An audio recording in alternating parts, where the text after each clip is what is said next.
പ്രവാസി മലയാളികളടക്കമുള്ളവരെ നേരിട്ട് സ്വാധീനിക്കുന്ന നിർണായകമായ പാർപ്പിട നയപരിഷ്കരണത്തിന് ദുബായ് ഭരണകൂടം തയ്യാറെടുക്കുന്നു.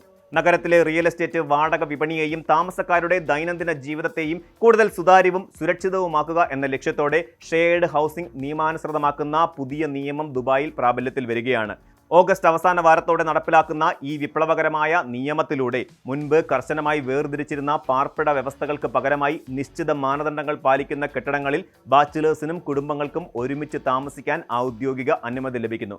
അനിയന്ത്രിതമായ കെട്ടിട നിർമ്മാണങ്ങളും അനധികൃതമായി ആളുകളെ തിരികെ കയറ്റുന്ന ബെഡ് സ്പേസ് വ്യവസ്ഥകളും അവസാനിപ്പിച്ച് നിയമപരമായ ചട്ടക്കൂടുകളിൽ പങ്കാളിത്ത പാർപ്പിട മേഖലയെ കൊണ്ടുവരാനാണ് ഇതിലൂടെ ദുബായ് മുനിസിപ്പാലിറ്റി പദ്ധതിയിടുന്നത്. നഗരത്തിന്റെ ദ്രുതഗതിയിലുള്ള വളർച്ചയും പ്രവാസി തൊഴിലാളികളുടെയും പ്രൊഫഷണലുകളുടെയും വർധനവും കണക്കിലെടുക്കുമ്പോൾ വാടക ചെലവ് ക്രമാതീതമായി ഉയരുന്നത് സാധാരണക്കാരെ വലിയ രീതിയിൽ ബാധിച്ചിരുന്നു. ചെലവ് ചുരുക്കലിന്റെ ഭാഗമായി പലരും നിയമവിരുദ്ധമായ രീതിയിൽ റൂമുകൾ പങ്കുവെക്കുകയും ഇത് പലപ്പോഴും പോലീസിന്റെയോ മുനിസിപ്പാലിറ്റിയുടെയോ മിന്നൽ പരിശോധനകളിൽ വലിയ പിഴകൾക്ക് കാരണമാവുകയും ചെയ്തിരുന്നു. എന്നാൽ തങ്ങളുടെ അനുവാദമില്ലാതെ ആളുകളെ കയറ്റി പാർപ്പിക്കുന്ന പ്രവണത ഇല്ലാതാക്കിക്കൊണ്ട് വ്യക്തമായ നിയമങ്ങളുടെ തണലിൽ പങ്കാളിത്ത പാർപ്പിടം പ്രോത്സാഹിപ്പിക്കുന്നത് വഴി എല്ലാ വിഭാഗം ജനങ്ങൾക്കും കുറഞ്ഞ ചെലവിൽ മെച്ചപ്പെട്ട താമസ സൗകര്യം ലഭ്യമാക്കുകയാണ് ഭരണകൂടം ചെയ്യുന്നത്. പരമ്പരാഗതമായി ലേബർ ക്യാമ്പുകളിലോ അല്ലെങ്കിൽ സാധാരണ തൊഴിലാളികൾ മാത്രം താമസിക്കുന്ന താമസ സ്ഥലങ്ങളിലോ മാത്രം ഒതുങ്ങിയിരുന്ന ഷെയറിംഗ് സംവിധാനങ്ങളെ സമഗ്രമായി വികസിപ്പിക്കുകയാണ് ഈ നിയമം. പ്രാബല്യത്തിൽ വരുന്ന വ്യവസ്ഥകളനുസരിച്ച് 6 വ്യത്യസ്ത വിഭാഗത്തിൽപ്പെട്ടവർക്കാണ് ഇത്തരത്തിൽ ഷെയറിംഗ് അക്കോമഡേഷനിൽ താമസിക്കാൻ അർഹതയുണ്ടാവുക.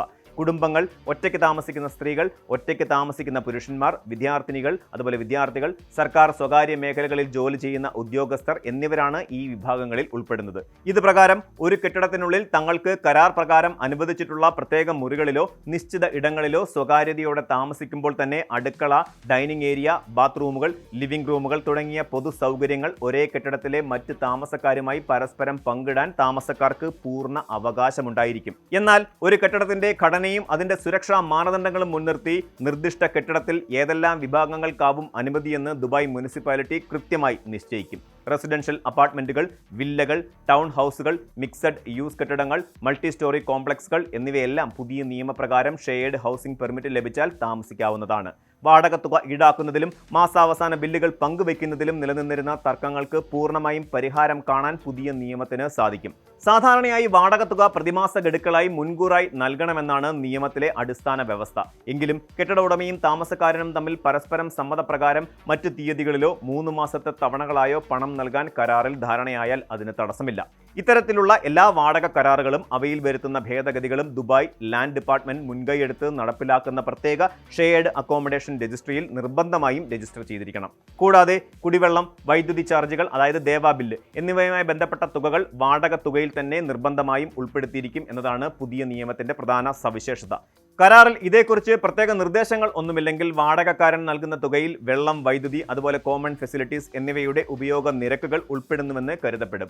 ഇനി ബില്ലുകൾ വെവ്വേറെ അടയ്ക്കാൻ കരാർ ഉണ്ടാക്കിയാൽ പോലും സർവീസ് പ്രൊവൈഡർമാർക്ക് തുക കൃത്യമായി അടയ്ക്കാനുള്ള പൂർണ്ണ ഉത്തരവാദിത്തം കെട്ടിട ഉടമയ്ക്കായിരിക്കും. ഇത് വാടകക്കാരെ പിന്നീട് നേരിടേണ്ടി വരുന്ന അനാവശ്യ പെനാൽറ്റികളിൽ നിന്നും വിച്ഛേദിക്കലുകളിൽ നിന്നും സംരക്ഷിക്കുന്നു. പുതിയ പാർപ്പിട നിയമത്തിന്റെ ഏറ്റവും ശ്രദ്ധേയമായ വശം അനധികൃത സബ്ലെറ്റിംഗ് അഥവാ സബ് ലീസിംഗ് തടയുന്നു എന്നുള്ളതാണ്. തങ്ങൾക്ക് അനുവദിച്ചു കിട്ടിയ റൂമോ അല്ലെങ്കിൽ പാർപ്പിട സ്ഥലമോ ഉടമസ്ഥന്റെ രേഖാമൂലമുള്ള അനുമതിയില്ലാതെ മറ്റൊരു വ്യക്തിക്ക് പണത്തിനായോ അല്ലാതെയോ വാടകയ്ക്ക് മറിച്ചു നൽകുന്നതിനെ നിയമത്തിലെ 26-ാം വകുപ്പ് പൂർണ്ണമായി വിലക്കുന്നു.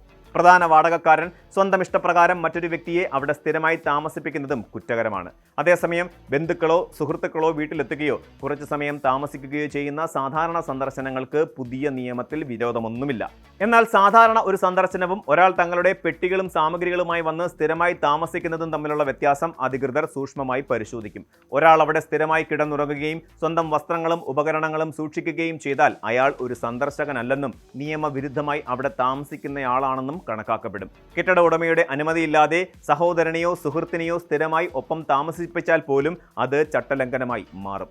ദുബായ് നഗരത്തിലെ ആഡംബര പാർപ്പിട മേഖലകളിൽ പോലും ഒരൊറ്റ ഫ്ളാറ്റിൽ 10-12 പേർ ഒരുമിച്ച് താമസിക്കുന്ന അമിത ജനസാന്ദ്രത ഇല്ലാതാക്കുകയാണ് മുനിസിപ്പാലിറ്റിയുടെ പ്രധാന ലക്ഷ്യം. ദുബായ് മുനിസിപ്പാലിറ്റിയുടെ പ്രത്യേക ലൈസൻസും പെർമിറ്റുമുള്ള കെട്ടിടങ്ങൾക്ക് മാത്രമേ പങ്കാളിത്ത പാർപ്പിടമായി പ്രവർത്തിക്കാൻ അനുമതിയുണ്ടാകൂ. കെട്ടിടത്തിൽ ആവശ്യത്തിന് വായു സഞ്ചാരം, തീപിടുത്ത പ്രതിരോധ സൗകര്യങ്ങൾ, കൃത്യമായ ശുചിത്വം, സുരക്ഷാ ക്യാമറകൾ എന്നിവയുണ്ടെന്ന് ഉറപ്പുവരുത്തിയ ശേഷം മാത്രമേ ഒരൊറ്റ വർഷത്തേക്കോ അല്ലെങ്കിൽ 2 വർഷത്തേക്കോ മുനിസിപ്പാലിറ്റി പെർമിറ്റുകൾ അനുവദിക്കുകയുള്ളൂ. നിയമലംഘനങ്ങൾ നടത്തുന്നവർക്കെതിരെ മുൻപെങ്ങുമില്ലാത്ത വിധത്തിലുള്ള കടുത്ത സാമ്പത്തിക പിഴ ചുമത്താനും പുതിയ നിയമത്തിൽ വ്യവസ്ഥയുണ്ട്.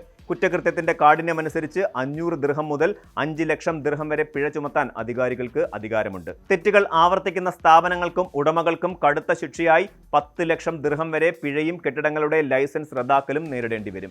വ്യാജ പരസ്യങ്ങൾ നൽകി ആളുകളെ ആകർഷിക്കുന്ന ചതിക്കുഴികൾ ഒഴിവാക്കാനും പ്രോപ്പർട്ടി പരസ്യങ്ങളിൽ കർശനമായ മാർഗനിർദ്ദേശങ്ങൾ കൊണ്ടുവന്നിട്ടുണ്ട്. പ്രവാസികളെ സംബന്ധിച്ച് വിദേശത്ത് തങ്ങളുടെ കുടുംബത്തെ കൊണ്ടുവന്ന് താമസിപ്പിക്കുക എന്നത് സാമ്പത്തികമായി വലിയൊരു വെല്ലുവിളിയായിരുന്നു. പ്രത്യേകിച്ചും നഗരമധ്യത്തിൽ ഒരു ഫ്ളാറ്റ് മുഴുവനായി വാടകയ്ക്കെടുത്ത് താമസിക്കുക എന്നത് സാധാരണക്കാരായ ഡ്രൈവർമാർക്കോ സെയിൽസ്മാൻമാർക്കോ ചെറുകിട ജീവനക്കാർക്കോ ചിന്തിക്കാൻ പോലും കഴിയാത്ത കാര്യമായിരുന്നു. അതുകൊണ്ട് തന്നെ നാട്ടിൽ നിന്നും കുടുംബത്തെ എടുത്തുചാടി കൊണ്ടുവരാൻ സാധിക്കാതെ ഒട്ടനവധി പ്രവാസികൾ ഒറ്റയ്ക്ക് ജീവിക്കാൻ നിർബന്ധിതരായി. പുതിയ ഷെയർഡ് ഹൗസിംഗ് നിയമം പ്രാബല്യത്തിൽ വരുന്നതോടെ നിയമവിധേയമായി പ്രവർത്തിക്കുന്ന കെട്ടിടങ്ങളിൽ കുറഞ്ഞ തുകയ്ക്ക് ഒരു റൂം മാത്രം വാടകയ്ക്കെടുത്ത് അടുക്കളയും ലിവിംഗ് റൂമും പങ്കിട്ട് സുരക്ഷിതമായി കുടുംബത്തോടൊപ്പം ജീവിക്കാൻ വഴി തുറക്കുകയാണ്.